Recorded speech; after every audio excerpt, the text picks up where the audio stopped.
This is a podcast for Functional Ecology at British Ecological Society publication.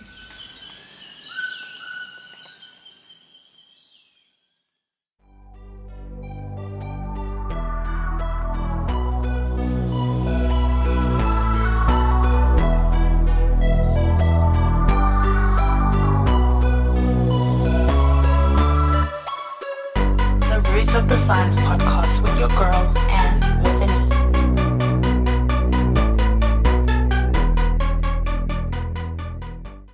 So today I'm very delighted to share a first of its kind special BES podcast episode, which is part of our UK Black History Month blog series initiative. This episode is a collaborative project between the Root of Science podcast and British Ecological Society Journals podcasts. It is with great pleasure that I can reveal that today's episode is a panel discussion with 3 Black ecologists. However, before I formally introduce and welcome our esteemed guests, I want to give a brief introduction to the platform that the BS is collaborating with today. The Root of Science podcast is hosted by Anne Chisa, who is doing wonderful work showcasing the work of Black researchers in STEM. I want to thank Anne for her contributions both to this episode and in her work showcasing Black researchers around the world. Her podcast can be found at rootofthesciencepodcast.buzzsprout.com and their Twitter handle is @rootofscipod. Please do check out her podcast and support it in any way that you can. So as anyone who has followed this BES series will know, the purpose of our Black History Month initiative is to provide a platform for Black ecologists and to showcase the fantastic work and research that they are doing. Therefore, I'm honoured to welcome our guests for the panel today. We have Pauley, Nasiphi, Bitani, and Mthokozisi, Moyo. Pauley is a University Killam professor, which, if I've been informed correctly, is the highest honour that the University of British Columbia can confer on a member of faculty at the Institute for the Oceans and Fisheries and Department of Zoology. He has authored or co-authored over 1,000 scientific articles, book chapters, and shorter contributions, and authored or co-edited around 30 books and reports. Nasiphi is an early career PhD researcher from the Centre for Functional Biodiversity at the University of KwaZulu-Natal, South Africa. Nasiphi's current research interests are on the mist-belt indigenous forests of the KwaZulu-Natal Midlands in South Africa. And lastly, Mthokozisi Moyo is an early career researcher at the University of Witwatersrand, South Africa. His research focus is currently on several aspects of seasonality, such as functional traits and adaptations associated with rainfall seasonality in Africa, ecological and climatological approaches to defining rainfall seasonality, and more. So with further ado, I'm going to hand over to Anne Chisa, who will be chairing this podcast today. Thank you so much, Frank. It is absolutely an honor to host this panel with the amazing guests that we have today. I'm so excited for the conversation, which I believe is very important. Now, to get things started, we have 3 amazing people on the panel who are doing great work in the area of science. But I think it's very important for us to set the tone and to understand before you all got to where you are currently now. I'd love to know, was science actually something that you wanted to do from the get-go? I'm going to start with you, Daniel, because you're further ahead in your field, and then we'll go to Nasiphi and then Mtho. Well, I was born in Paris in 46, that's millions of years ago. And my father was African-American, a soldier, passing soldier, my mother a French woman. I grew up in Switzerland, in a French-speaking part of Switzerland, and it was kind of difficult. And at 17, I moved to Germany, and I acquired what you call A-levels, the degree that enables you to go to university in night courses from 5 to 9 every 5 times a week in 4 years. Mm. I went to university at age 23 then in Germany again. And by that time, I had decided that I was going to live in a country of the global south. Not because I was personally discriminated, because I was not really, but because I was always questioned as to my identity. Where do I belong? And clearly, growing up in Europe, speaking French, German, and later Spanish, I belong in Europe, but because I looked a little bit brown, I was supposed to then be a foreigner everywhere I was. So I might as well, I thought I might as well emigrate to a country of the South. And I had done my thesis, the fieldwork for my thesis in Ghana, and found that though I'm not Ghanaian, I could live among Ghanaians and be happy. So I studied science not because I was particularly sciencey oriented, but because I thought I would learn something like agronomy at first that would be useful in a developing country. And I started agronomy, but it changed within a semester because the place was full of Nazi.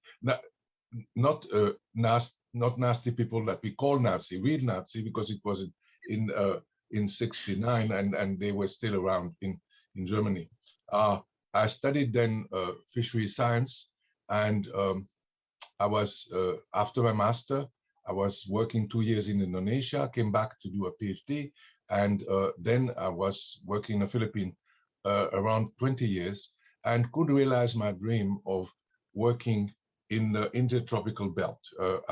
I have been teaching and researching the fisheries of the entire world, and teaching in Africa, in South America, in Oceania, and I was kind of international before I came to UBC and continue to work on fisheries globally. So in my field, I'm a big shark in a small pond, because fisheries is kind of a small thing, but I'm a big shark therein. So I will stop at this point.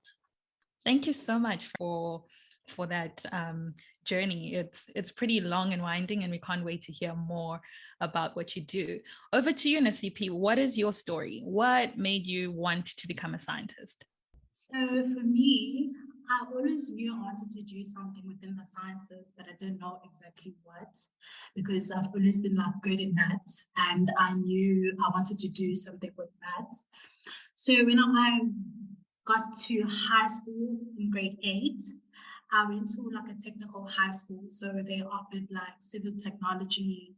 So the influence then was like around engineering. So when I had to like choose my majors in grade 10, I initially wanted to like do engineering, and I was fortunate to be part of a program that is offered by Engine, which is an oil refinery company, where they offer like extra math and science, and the goal behind it is to just influence peers to get into STEM with the more specifically engineering. So yeah, and then when I got into grade 12, I joined an environmental club, and we went on an excursion for like the cleaning the oceans. And then that's when like one of the ladies who was giving a talk, there was an environmental scientist. So that's when I was introduced to environmental science, and I knew that's what I wanted to do.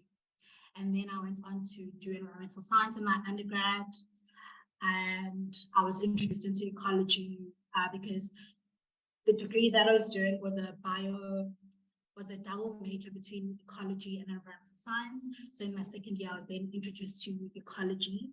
I then decided that after I completed my BSc undergrad, I'll then pursue ecology. Fantastic. Thank you so much, Nasiphi. what is your genesis? How did you end up in science? Well, I always say that I ended up here by accident, really, because, okay, I did want to do science, but I just wasn't sure which form of science I would actually do. So when I was younger, I was really good at maths and science. And then when I got to a varsity, actually, I was not sure what exactly I wanted to do. So I just enrolled for a Bachelor of Science, like a general degree where you can basically build it and just have any subject that you want. So then I took chemistry, I took physics, I had maths and biology. So kind of tried to cover all my bases there, really. But the two which really interested me mostly were chemistry. And I can say biology because that's the one I actually got very good marks in. So it was only logical to continue down that field. And then initially I wanted to do chemistry, and then I was introduced in the field of environmental chemistry, and I just thought that they would both go together. But then chemistry didn't love me back. I actually failed my second year, and I just focused mostly on the environmental science part. But like I didn't really know exactly what I wanted to do until I actually got to my honors year, where I met my supervisor, Professor Bob Scholes, who I didn't know at the time. So I'd read his papers before, but like I didn't know who he was. And then he actually got me interested in ecology because he was this big shot scientist. I got to actually encounter that, like I got to learn about that eventually, but at the time I didn't know. And he's the one who taught me basically everything I know and actually increased the interest in this particular field because, like I said, I was just trying to find my place in the world, and I just felt at home after working with it. You know, it seems like the common theme or the common thread with everyone here is that you kind of got into the science field accidentally, and even more specifically in this field of ecology. So with that being said, it's quite interesting to now know where have you actually all ended up. So could you just tell us more about your specific research interests? I know, Daniel, you started telling us off briefly that you are working in the fisheries department, so which is more marine sciences. So can you tell us more about what you're currently working on and your areas of interest, which I'm sure have evolved also over time? Fisheries are mainly marine, but they're also conducted in freshwater, right? And the fisheries have to be managed because you want to know how much you should catch so that you will have a catch next year. And it's like trees, but you cannot see them if you want to count them. And so you have to have mathematical models that work on that apply to fish. Now, most mathematical models, they were developed in Europe and in North America for fish that you can determine the age of. In the tropics, the fish don't have necessarily rings that allow you to determine the age. And so the theory has to be modified. And that's what I began in the 80s to do, to modify the theory so that the theory of fishing, so that it could be used in the tropics. And I have published lots of stuff about that. And so that's the first part of my work. Then I grew knowledgeable about what the economics and the drivers of fishing, subsidies and huge demand in some countries and stuff, foreign fishing. And I became quite vehement about the things that ought to be fixed. And my biography, which was recently published, has me as a whistleblower. I'm supposed to be the ocean whistleblower. But my personal interest in the late phase of my life and work is going back to what I did at the beginning for my dissertation, which is what fish, the difficulty that fish have to extract oxygen out of water, and the fact that they are very sensitive to lack of oxygen and deoxygenation and temperature increase. This was ignored very much at the beginning, 40 years ago, but now with global warming, this is coming. This is very, very pertinent, and this work that I did is getting lots of attention, and I'm working now mainly on that. Last point I want to make is that I considered I consider science as simplifying things. I try to find generalities that simplify things. Science to me is not a collection of phenomena, but it is a set of explanation, and you have to produce explanation rather than describe phenomena. And science functioned as on a base of evidence. And evidence, it doesn't matter who brings the evidence forward. It doesn't matter really what race or what gender the argument comes from. And that is the reason why science allows us, when we are allowed in, to blossom and to be, as opposed to certain fields where what you are or what you are supposed to be determines forever what you can do. And science is, in that sense, very liberating. That is absolutely correct. And for me, I personally love what you said, that science is meant to be simplified and it's a set of evidence. So we spoke about you being the ocean whistleblower, and we are focusing down under. So Nasiphi, tell us about your research. We are now above the ocean. Talk us through about what exactly you do for your PhD studies and maybe for the future. So currently for my PhD, I am focusing on the mist belt forest in the Midlands of South Africa. I'm interested specifically on bird communities. So this forest in the past, they've been heavily logged, changing the structure and composition of forests.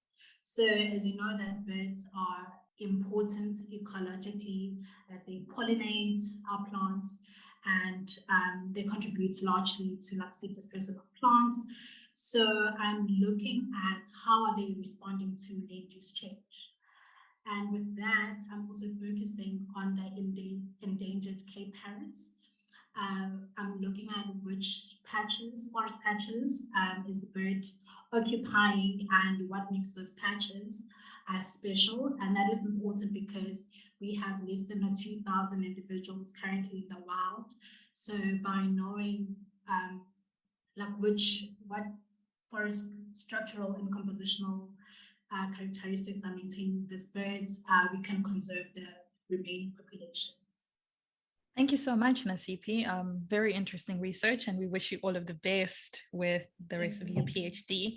Tor, give us an overview. What are you currently working on in your field?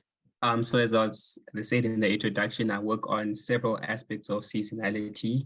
I can say it started off as a very small project that just grew and grew, but just a few aspects which I'm just going to highlight. The main thing is mainly focusing on the functional traits and the adaptations associated with rainfall seasonality in Africa. So basically, what traits do plants and animals have to have in order to survive in a seasonal environment? So we know that every single year, there's a time when there's a lot of rain, there's a time when there's dry season. So during the dry season, what do those organisms, what strategies do they use to be able to deal with the length of that dry season? So for example, I use trees. Some trees drop their leaves.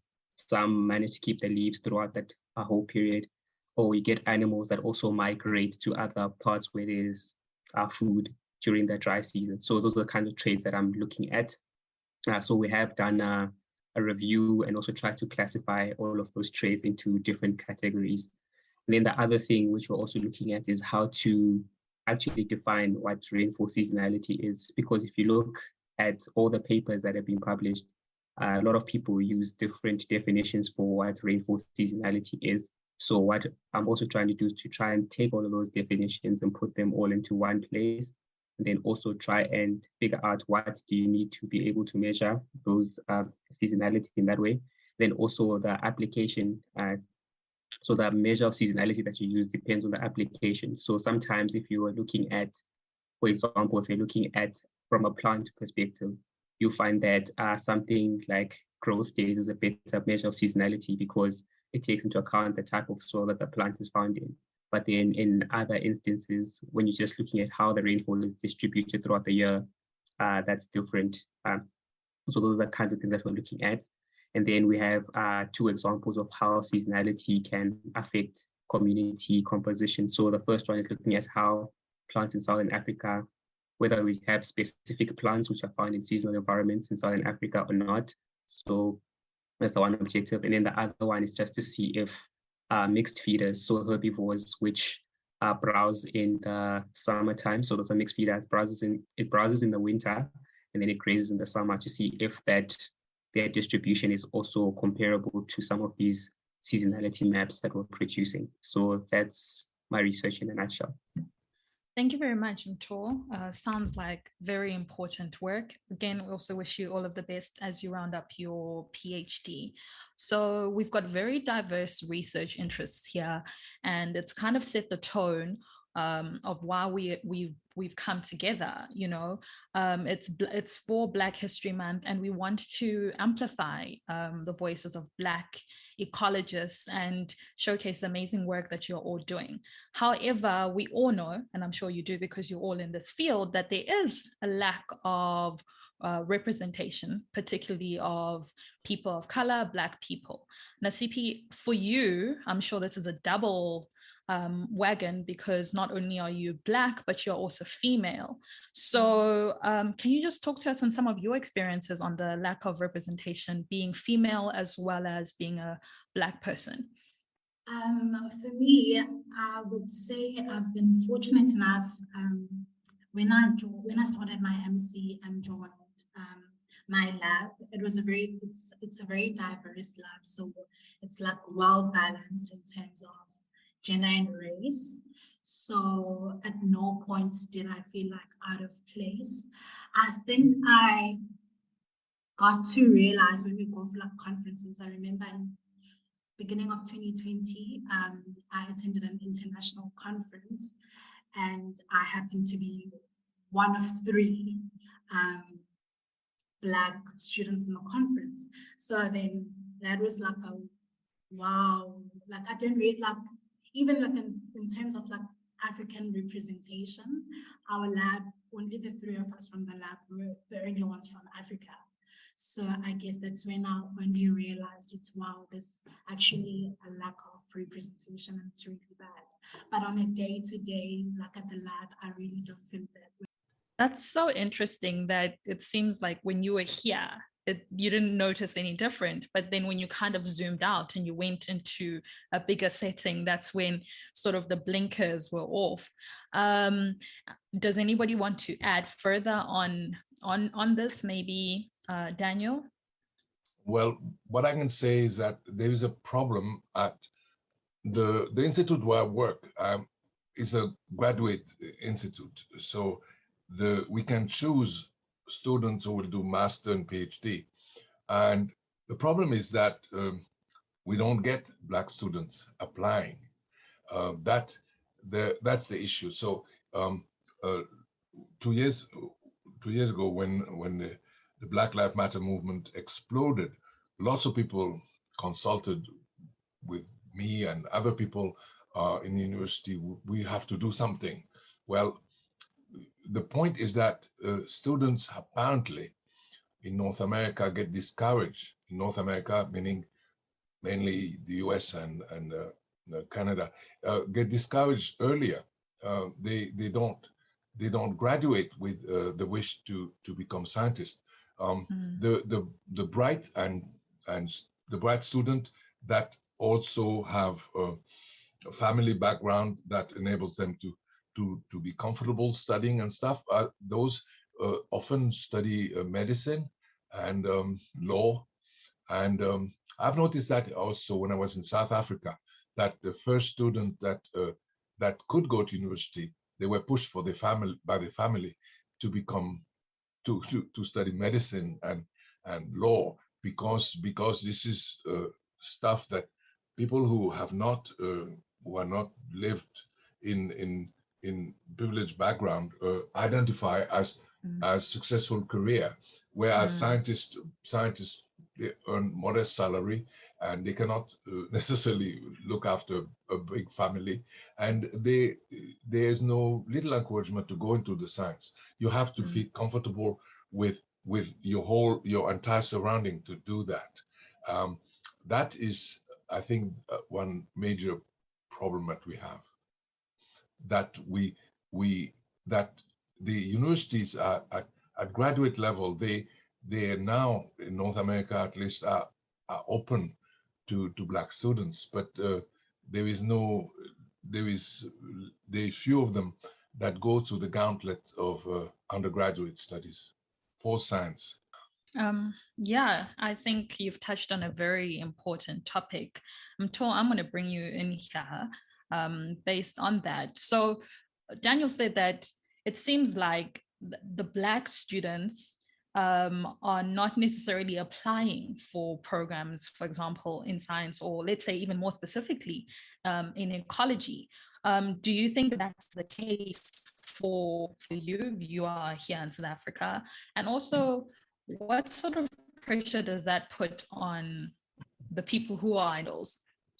Okay, so from my side, what I can say is the other reason why people don't apply for these is because they don't know much about it. So like Daniel touched on, for most of us, we are probably the first generation to go to varsity.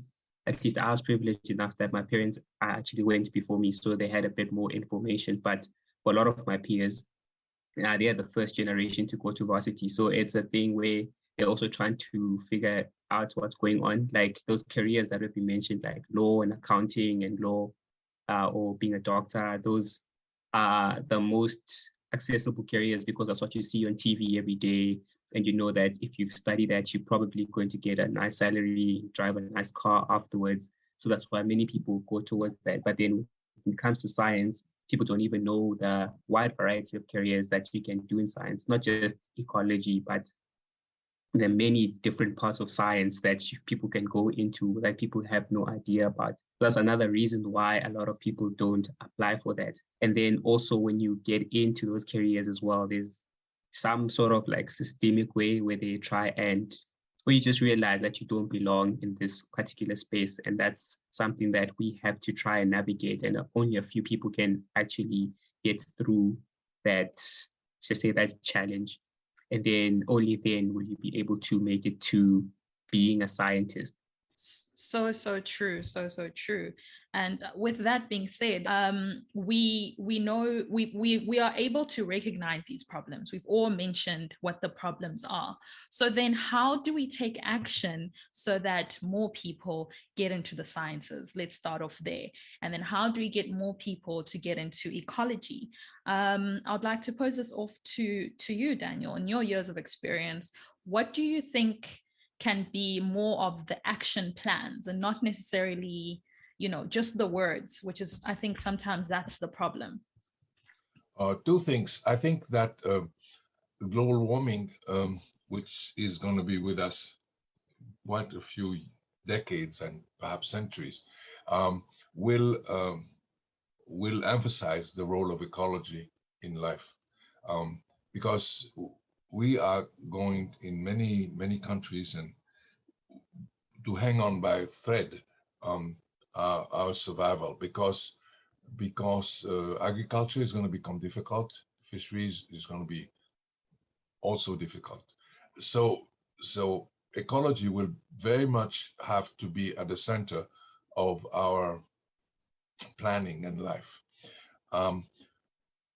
Maybe I will give another point. Within Europe, there is the countries have to, if they want to access European Research Fund, there has to be balance between the north and the south of Europe. And similarly, when after South Africa had the vote to get rid of apartheid, there was a big push to create a collaboration between historically Black college and institution and the one that were not. And I was part of a small group of 3 people that reviewed Sanko project. I don't know if that still exists in South Africa, but it was a funding agency that evaluated project for the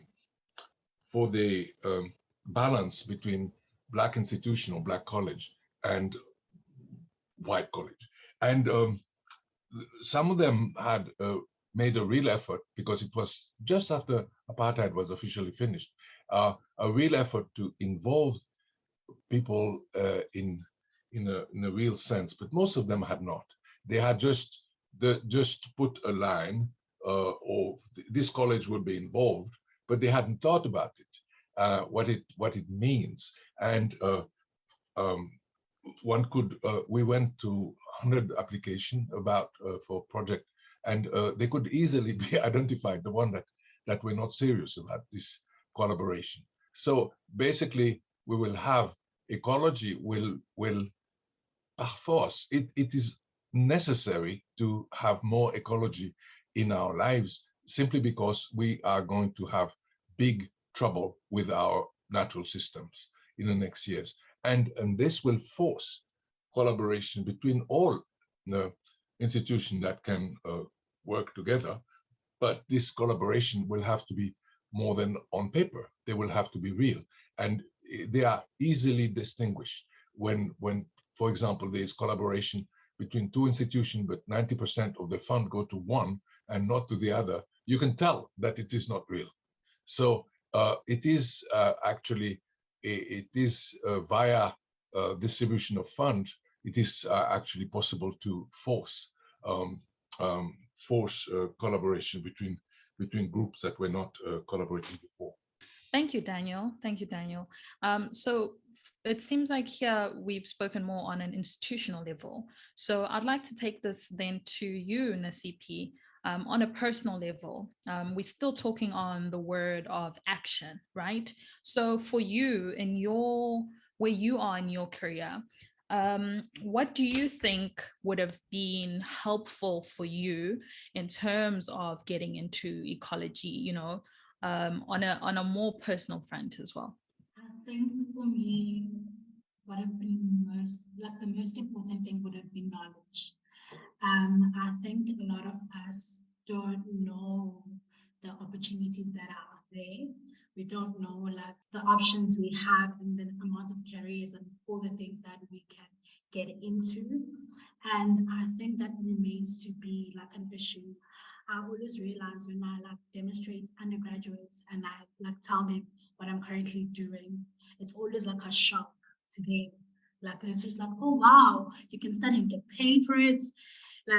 This, I guess the most important thing will be knowledge. And I remember, I think pre-COVID, we used to do it was a lab outreach commitment. Will go to underprivileged schools to help them apply and just to enlighten them on the opportunities that they have. And you'd be so surprised that even high school teachers don't know the options that the learners can get into. They ask, what is ecology? And it's just my goodness, you're teaching grade 12 biology and you don't know. So I think knowledge more than anything is a major issue.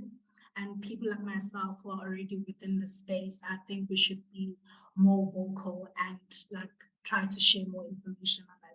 That's absolutely correct. You're right. There's so many people who don't even know that these opportunities exist. And it's so important to have conversations like this as well, to inform people so that they are aware of the opportunities available. Mtho, would you like to further add on to this maybe? What I also like to add, I'm not going to say what has already been said, but I think another thing that could actually change, I can say two things. The one thing is making more funding available for students who also want to study, because I know a lot of people who may want to continue to do their masters and their PhD, but then because like I mentioned earlier, that most of them they're the first people to graduate in their families. So there's also the pressure of being able to provide and support their families. So then studying becomes a bit difficult if they're not able to get funding. So I know a lot of people who actually look after their families using the money they get through funding, through studying. So I guess that's one way which we can change and try and get more funding for more students. And then the other thing, which I also think is important, is mentorship, because sometimes you may get into the field and everything may be in place, but then if there's no one there to push you, then that is also going to become a bit of a challenge. Like I use myself as an example that I had this great professor who was actually able to guide me to do the work that I was doing. But if I didn't meet him, I don't think I'd also be in this conversation right now. So I think having more role models that students can look up to as well, I think that's something which we need to try to be more visible so that at least those students can know about these careers and also have at least a reference point and someone who can help them through so that they don't have to face the same kinds of challenges that we have faced through this journey. Oh, absolutely. Absolutely. Mentorship is so important. And just having that support from somebody who's further ahead of you when you're up and coming. And I think even with like how you mentioned about having a great supervisor, your late supervisor, who played a very huge role in your career, and I'm sure with that it also allowed you to like you spoke about the opportunities that you had, and some of them are these international collaborations, which I'm sure all of you have all been part of in your various work experiences. So I'm going to throw this back to you, Mtho. I just would like us to, you also spoke about your review, about how you've worked with various different people, for example. So how has that been for you, working with international collaborators, speaking on the positives and also maybe the negatives that it has been for your career? All right. So working with international collaborators has been a very interesting journey because at first you don't know who they are. So obviously you need someone who's be able to introduce you to them. So I can say maybe that could be the first negative, that they're not as accessible as you think they are. And then you can only work with them if they know the person that you're working with, which is a bit of a challenge because not everyone is going to have a supervisor that is well known, or not everyone is going to be able to get into those spaces. So I think that's the biggest challenge with working with international collaborators. And then as well, let me just speak about the challenges first. And then the other challenge as well is that sometimes they don't think that we know anything on our side. They think we just relying on them 100% to get the expertise, not knowing that when you are in a collaboration, you're sharing information, you're helping each other. And sometimes it becomes a bit one-sided from their side, where they think they are more of the authority figure on a particular topic, not understanding that we also have knowledge on that topic. But then on the other side as well, you get some really great collaborators who are actually able to help, who also open up their networks, and they also bring in funding. Like, I feel like funding has been a huge theme, which I've been speaking about, but working with these international bodies, they've got access to more money than any of our institutions here in Africa could have access to, which really helps a lot to get some of these international projects going. And then also they just provide a different viewpoint from what you're used to, because I think maybe our view of the world is very limited to our experiences, but working with these other people from different backgrounds as well opens you up to many other different experiences which you wouldn't normally work with. And then, like I said, the access to networks. So if you meet international collaborators, the fact that you've worked with that person can also help you to work with someone else you may want to work with, who you would not have met if you were not part of maybe a big international project. So I guess that's been my experience with international collaborations. Thank you so much, Mtho. Thank you so much. Now, I'd like to bring you in, Daniel. Given these challenges and barriers that Mtho is speaking about, he's still at the beginning of his career, and you are obviously well versed and you've been in this field for a long time. So, how did you overcome any of these challenges that you might have faced, and just sort of like some advice from somebody who's walked this path, for for somebody listening? There is no nut you cannot crack if you just keep beating on it. So the point is that it sounds trite, but you have to work on the same topic for a while. Old folks will often tell you have to change from time to time because you become stale if you work on the same thing. But if I have to give advice to young people, you have to stay at a certain with a certain problem and published a number of papers before you move on. Because if you go from one problem to the other very early, you will not be recognized by anybody as an expert in anything. So you choose a nice problem, and then you bang on it for 10 years or so, and publish a dozen papers on it. Then you become an expert or in something, and then you can move on to something else together with your acquired knowledge, your network, and everything. That's what I would advise, to bang on a problem. And one can statistically demonstrate discrimination against certain names, non-European names in publication, but you cannot demonstrate it individually. For example, I had a student with a long Arabic name, and we got rejected 3 or 4 times with a paper that was excellent, and that ended up in a very good journal. But I cannot tell whether this is because of the name or because of whatever. So the point is, you cannot give up too early. And even though statistical difference can be demonstrated between people with, say, names, African names, and names, European names, that can be demonstrated statistically, but at the individual level, you cannot tell. And we can take the example of Chinese publication. A long time, China was viewed as duplicative science, imitative science. They are now leading several fields in science, for example, paleontology or computer science and stuff. They are totally leading the field. And so there is no reason why African scientists should not become leading in 20 years in certain areas of ecology, because the field is there. The animals are there, the plants are there.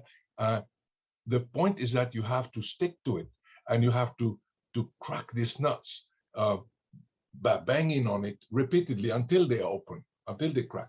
Nasiphi, this question is for you. Daniel spoke about how, in order to establish yourself, you have to, stick to your research and publish and, create a name for yourself. And you are in the beginning. And obviously, we already know that it's going to take a while. And sometimes it gets really, really difficult to be motivated and continue to stick through your research problem. So with that being said, how do you keep that momentum? How have you, you've been doing this, it's almost close to 10 years in your PhD. So how do you keep going, and how do you keep motivated so that you can become an expert in your field and, touching on all those things that Daniel spoke about? For me personally, now currently, like if I feel like exhausted or if I feel like I'm not productive, I take time off, like I really do, and then I come back rejuvenated and ready to work on whatever I'm working with. So I really encourage like taking breaks, and I'm really fortunate to be in such like a supportive space and having like a lot of peers, like we're in like different stages, so they do share that it's normal to like sometimes feel like out of place, even if you're progressing. From time to time, you just feel like you're not doing anything. As like Daniel was saying, that you just need to keep at it.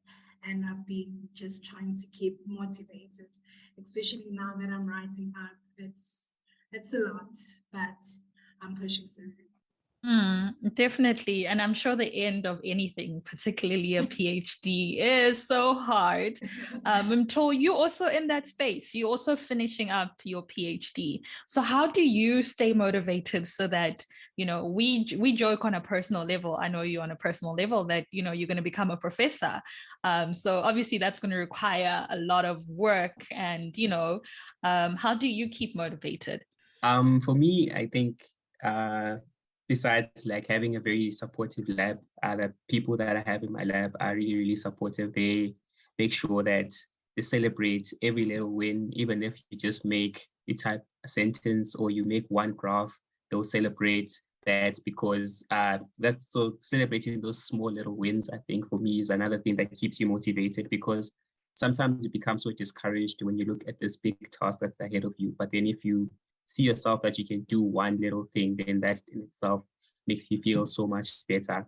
And then also, I think another thing that keeps me going is seeing people also of my age who are also doing well. I can say I'm very grateful for social media, because it has also opened up a whole new world of like also other young academics who are also going through the same challenges that you're facing. Then you realize that you're not the only one who's dealing with that, and that there are other people who are also out there who are also supporting you in everything that you do as well.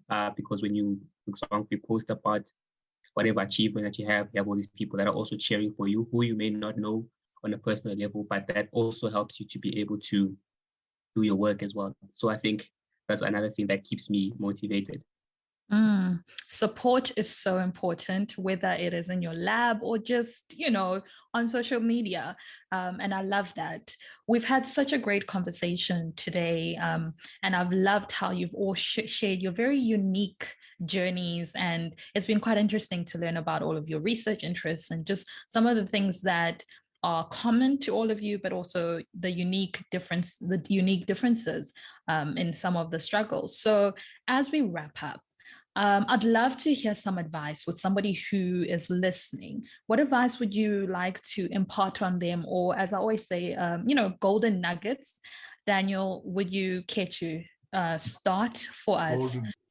I think the audience, I think we will have to learn that scientists are not nerds that do weird things that are irrelevant to our lives, but rather that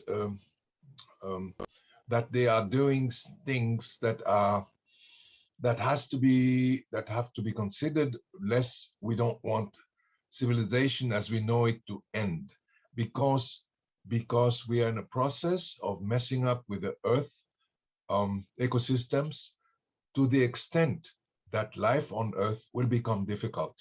And the only way to fix that is to listen to the science about how we can make things work again. And if we don't do that, we will be in a mess. So scientists are to be listened to, and therefore have to be promoted. And we need all the science that we can get. That means all genders and people of all ethnicity have to be able to contribute, because we need as much brain as we can to devote to overcoming these problems. Thank you so much. Thank you. Nasiphi, your words of wisdom?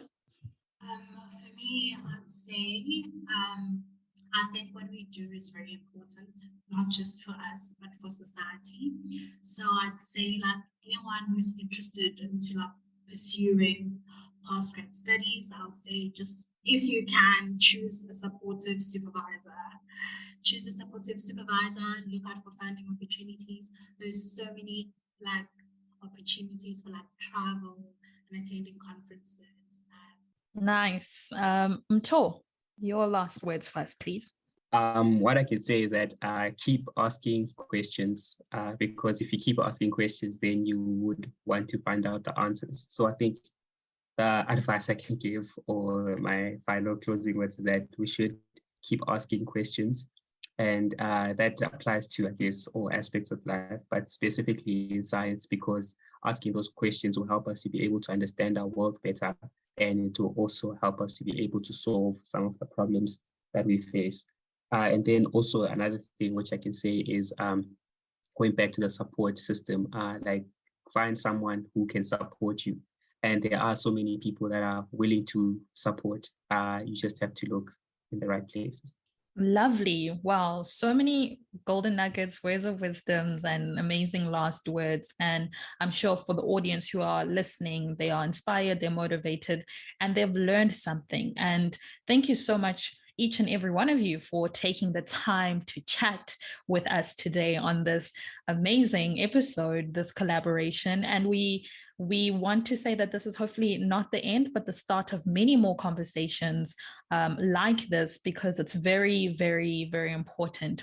I know personally, I've learned something, and I look forward to keeping on learning from many people in this field.